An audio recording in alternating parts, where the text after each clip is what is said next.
Coming to you from the Deep South, this is the Blue Collar Leadership Podcast. High-impact leadership is not reserved for leaders, and it has nothing to do with your position, title, or rank. However, it does have everything to do with your character. It's time to climb to the next level and beyond, personally and professionally. Now, let's start making it happen with your host, Mac Story. Hello, and thanks for listening to the Blue Collar Leadership Podcast today. So today, we're on episode 497, closing in on episode 500 in the next couple of weeks. The title of today's episode is Deposits versus Withdrawals. What happens after you make a commitment? A lot of people don't even think about that. They just make a commitment, and then they try and see if they can keep it. Sometimes they do, sometimes they don't. Sometimes they ask to be released from the commitment. Sometimes they don't. So that's what we're going to talk about in today's episode. What you need to know before I dive into the lesson. And this lesson is also coming from Chapter 7 of Defining Influence. Increasing your influence increases your options. My first book I wrote back in 2014 is when I wrote it and published it. But trust isn't built through grand gestures. It's earned or lost in the daily grind of promises kept or broken. This episode breaks down the core truth right here. What we think and say sets expectations, but only what we actually do defines our character. After we make a commitment, we'll be taking one of these three paths. And this is what today's lesson is about, what I'm about to touch on right here, but we're going to dive deeper into it. It's all really about what happens with trust. But after we make a commitment, we're going to take one of these three paths right here. We're going to follow through to make a trust deposit into the emotional bank account of whoever we made the commitment to, or we're going to ask to break the commitment and risk suspicion. And that depends how much suspicion is there. And we're talking about suspicion of our character. It depends on how often we request to break the commitment and why we request to break the commitment. And even if we get all that right, we still may lose trust. Because when you ask to break a commitment, you're risking trust. The question is, how much are you going to lose? You're going to lose a little. At least you're going to lose a little. But I ain't going to break it down right now. I'm going to break it down when we get to that part of today's episode. The third thing that's going to happen or could happen is you break the commitment and trigger a major distrust. So you follow through, create trust, you break the commitment, create major distrust, or either you ask to break the commitment, which can build a little trust, but you could also risk losing a lot of trust. And it's kind of like if you make if you make $1 deposit in the bank, but you make $100 withdrawal afterward, well, you're going to be overdrawn in that bank account. Same way in the emotional trust account of people. For leaders aiming to grow influence without formal authority, the message is clear. Prioritize congruency, which means your actions align with your words. Means you're walking the talk. You're doing what you say you're going to do. That's what keeping commitments look like as a leader. Also, you value others' time and expectations, even if you outrank them. Doesn't matter. It's about your character. When you make a commitment, you keep it. It doesn't make any difference who it is. Doesn't make a difference if you're the boss. Doesn't make a difference if you're the CEO or the business owner. These are principles that apply to all people, all relationships, regardless of titles and position and rank and all that kind of stuff. Doesn't make any difference about that. Another thing is you want to treat commitments made as unbreakable to avoid suspicion and motives, or suspicion about motives. That means make and keep commitments. Don't make commitments lightly. When you keep your word consistently, you create hope, foster loyalty, and turn your team into one that performs because they trust you. Because you've earned that trust by keeping commitments. Making commitments and keeping them. Some people won't even make a commitment. That's another way you can lose trust. But let's dive into today's lesson. And again, some of this content is going to come directly from my book, Defining Influence. So I'll be sharing some content from there. I'm going to be adding some to it like I already have. And but again, hope you buy the book. It's on audio, ebook, and in paperback. If you really want to get something out of any book, I always recommend a hard copy to paperback where you can highlight it, fold the pages, put it on a shelf, go back to it easily when you need it. I'm all time reaching over to my bookshelf, grabbing books, flipping through them. It's highly valuable to me. I see these kind of books are tools. They're not just made to be read, turn the pages, close the book, and forget about it. That's not what these kind of books are about. So I want to share with you old school definition of character from, I got this back when I wrote the book from Merriam-Webster's. Most people today just jump on AI and see what it says. But this came back from Merriam-Webster's definition of character and multiple definitions. So let's see what they are. The way someone thinks, feels, and behaves, someone's personality. Another one of the attributes or features that make up and distinguish an individual. Another, the complex of mental and ethical traits marking and often individualizing a person, group, or nation. Another, main or essential nature, especially as strongly marked and serving to distinguish. And the last, moral excellence and firmness. That's what we're going to be talking about is character, because your character is what determines if you make commitments and if you keep them and if you break them. As you know, everything I write about, talk about, it's all about character development. Leadership equals character development. Character development equals leadership development. They're a synonym. But I define high impact character as this right here: thinking, feeling, and acting in a congruent way while making excellent moral and ethical choices based on self-evident natural laws and principles.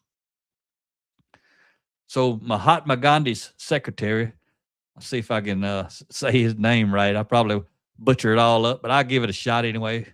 I think it goes Mahavde Desai is the way you say that, I believe.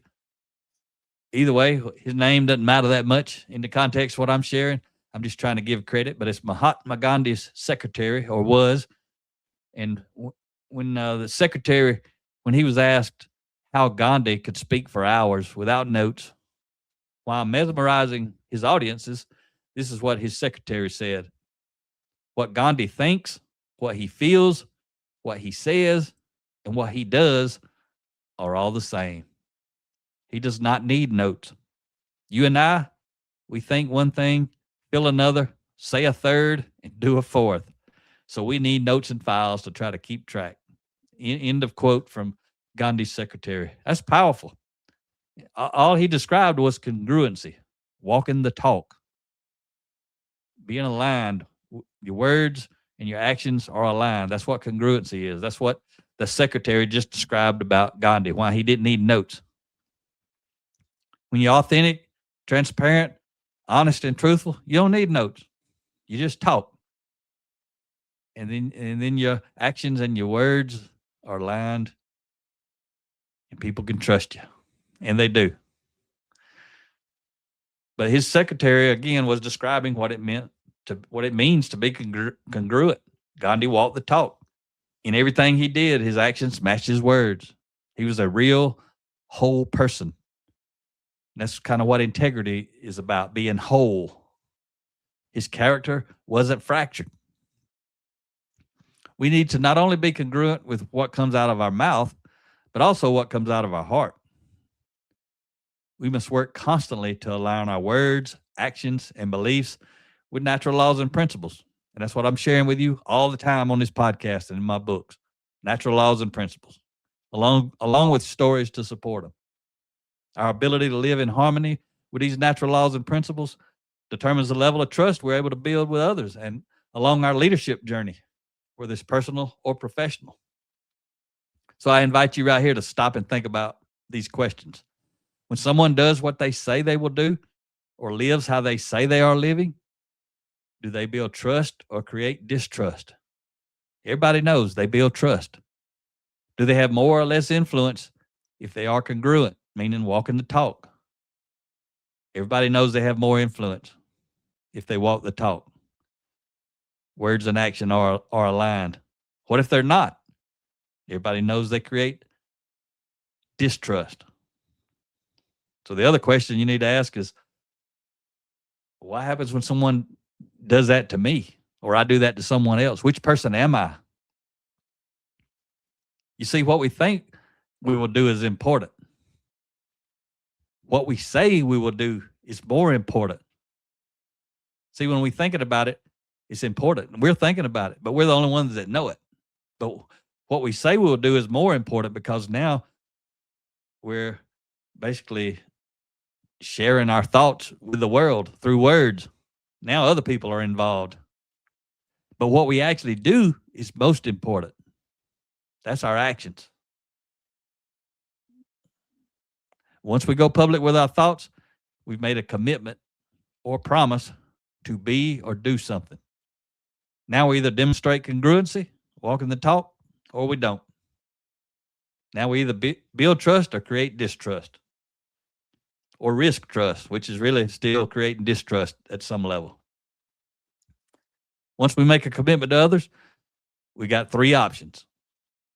Although there are only 3 options, there's only going to be 2 outcomes. In everything we do, we're either building trust or creating distrust. Every time, with everyone. So I'm gonna break these down real quick, give you an overview, and then we're gonna dive into each one of these as we continue this episode. So what I want to do now is give you the 3 commitment related options that you have when you make a commitment. You got one of these 3 things is going to happen after you make the commitment. And again, we're going to break them down individually after I give them to you. One of them is build trust. In this case, you follow through on the commitment and do what you said you would do. That's one option after you make a commitment. Another option is risk trust, which means you ask to break the commitment and possibly create suspicion of your character. So you made a commitment, but then now you're trying to get out of it. That's another option. Third option is you create distrust, which means you break the commitment by not doing what you said you would do. So that's what happens after you make a commitment. You're going to build trust, risk trust, or create distrust. So let's break these down where you can think about them a little bit deeper. Building trust. We'll go with that one first. If we're trying to grow our influence with others, we have only one option to get the maximum benefit, the maximum influence.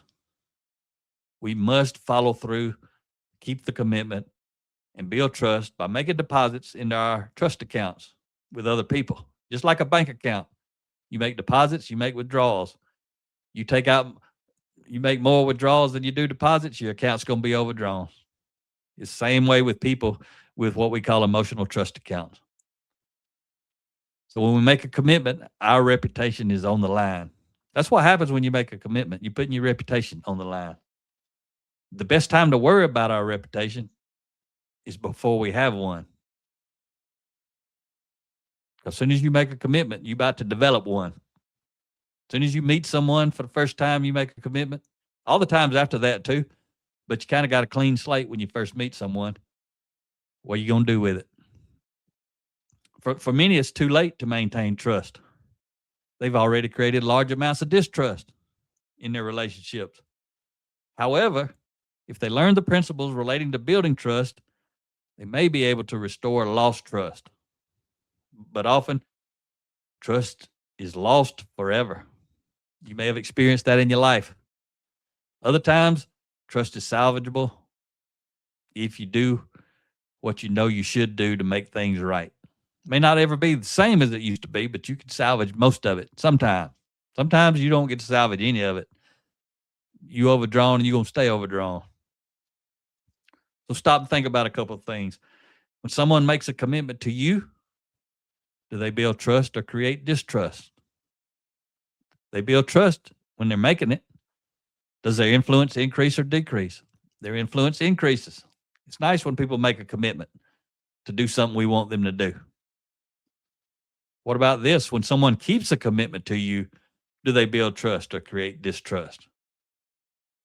Obviously, they build trust. Does their influence increase or decrease? When we build trust, our influence is increasing. You can also think about the opposite of those. What happens when you do the opposite? When you won't make a commitment, when you don't keep a commitment, now you're creating distrust. Your influence is going down. Let's talk about risking trust. This one is a little more tricky to talk about. Building trust and creating distrust is pretty simple. Pretty simple to see and pretty simple to understand. But this one right here is happening, and a lot of people don't even realize this one's happening. So let's talk about risking trust a little bit. The option is tricky and may damage the relationship. Remember, this is when we're asking to break a commitment. Many variables determine if we maintain trust or if we lose trust when we're risking. That's why it's called risking trust. Again, we're talking about asking for permission to break a commitment.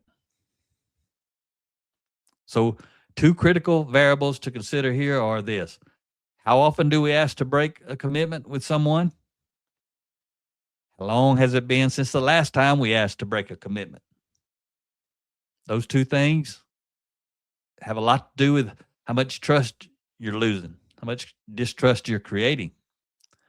One reason this option is tricky is because it depends on why we're asking for permission to break the commitment. It depends on how much trust we have already established with the other person.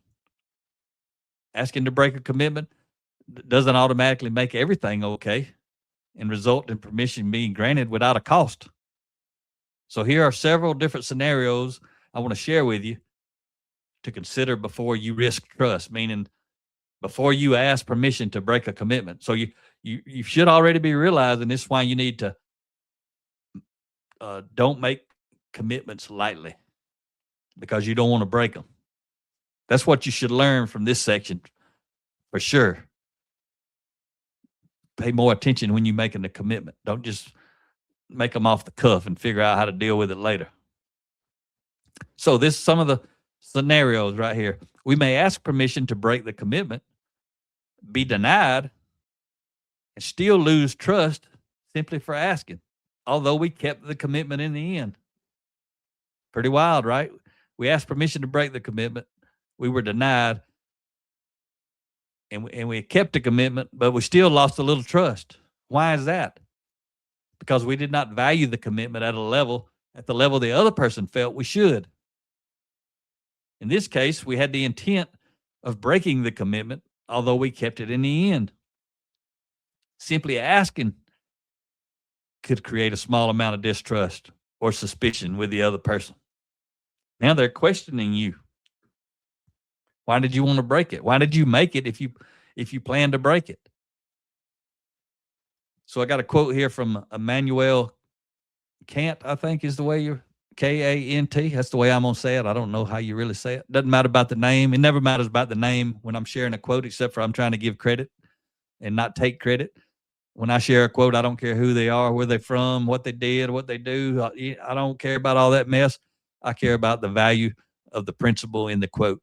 So this is the one here from Immanuel. In law, a man is guilty when he violates the rights of another. In ethics, he is guilty if he only thinks of doing so. And that's why I added that quote in this chapter.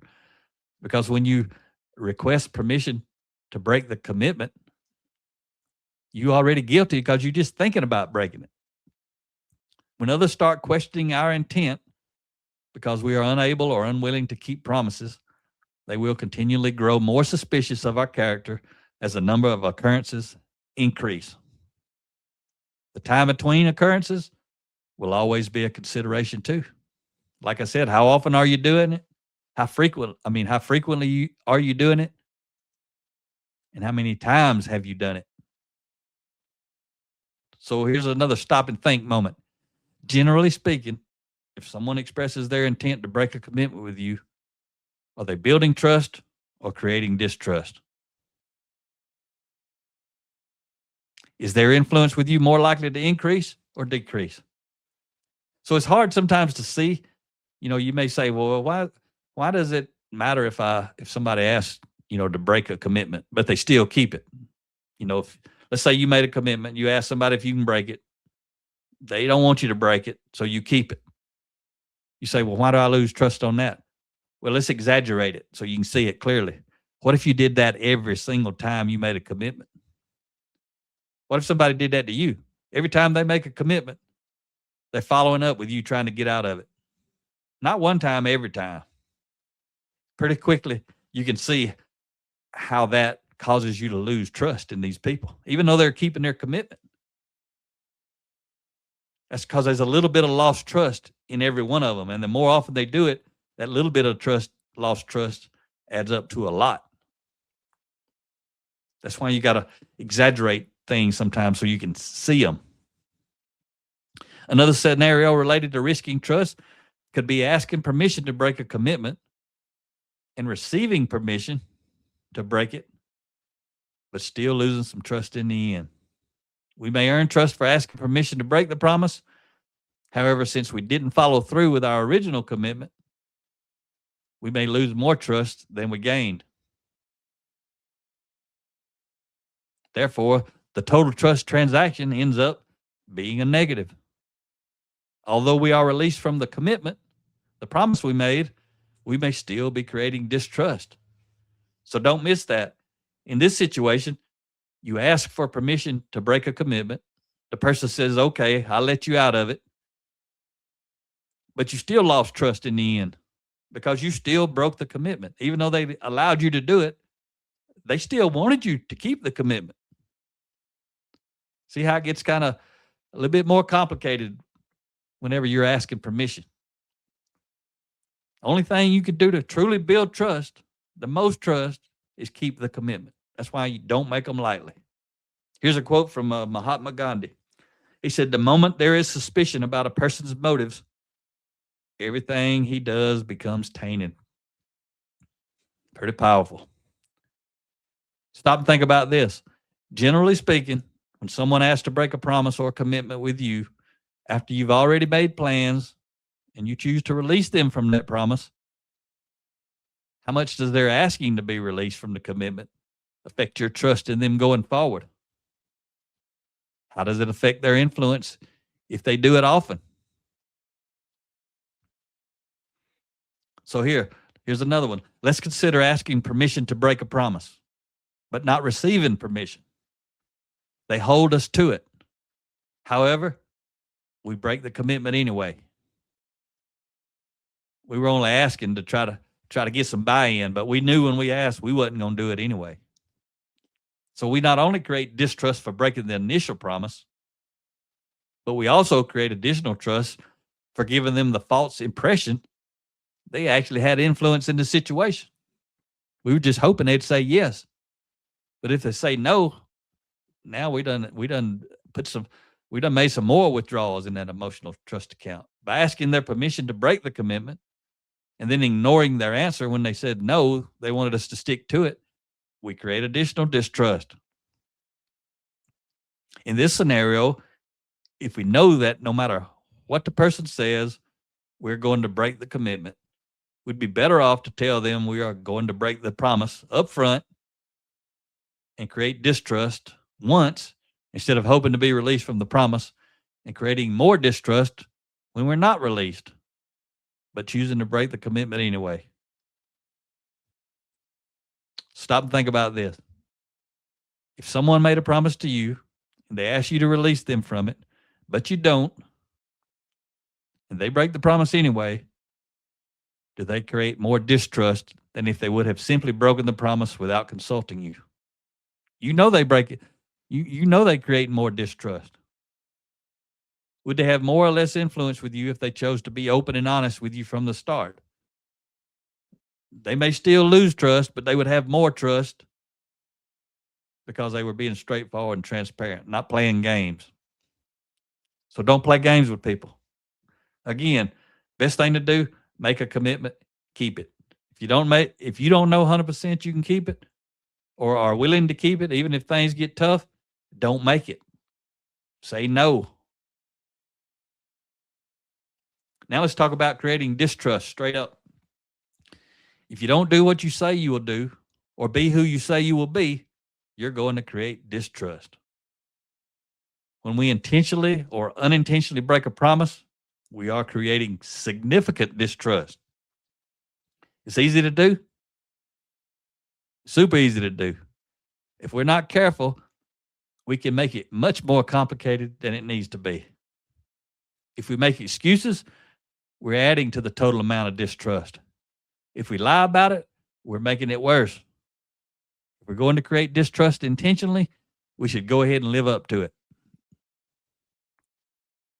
At least we have the chance of earning a slight bit of trust for taking responsibility and being honest. Again, we're going to create a big withdrawal, but just taking responsibility and being honest adds a little bit of trust to the trust account. But again, overall, there'll still be trust because we're making a withdrawal from the trust account. Stop and think about this for yourself. If someone breaks a promise with you, do they build trust or create more distrust by making excuses or lying about it? Do you feel they have more integrity if they own up to it? Does their influence increase or decrease if they make excuses? Does their influence increase or decrease if they lie? Common sense gives you all the answers to these questions. So you're looking out the window saying, how does somebody else breaking the commitment impact me? Now you need to look in the mirror and say, when I break commitments, do I understand this is what I'm doing to them in our relationship, in our emotional trust account?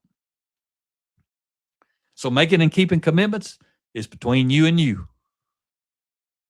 That's why you are going to build trust or create distrust.